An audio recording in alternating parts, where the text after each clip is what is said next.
Koya shunge, me chim chim kona. Koya shunge, me chim chim kona. Koya shunge, me chim chim kona. Yawe yaku fuli, yawe yake talanya sakiti katarare. Yagara ku fuli, yagara ke talanya sakiti katarbase. Naya sacha kota kemi aha naya samale kachumi.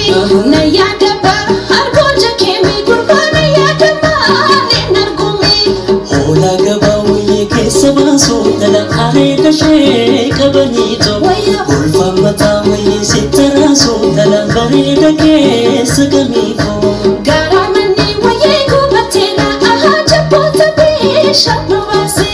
Bare dana aya fuda tera kubata ibima kenulasi. Lafa gaba wuye bare basa tala kula mulko toko dedi. Anagira wuye na emasa tala dona toko wajibesi.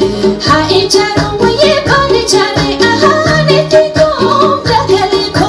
Ha inafo wuye bani nafi kubano niso janaliko.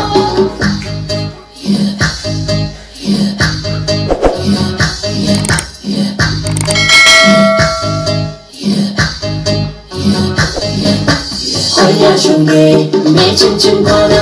Koya shunge, me chim chim kona. Koya shunge, me chim chim kona. Koya shunge, me chim chim kona.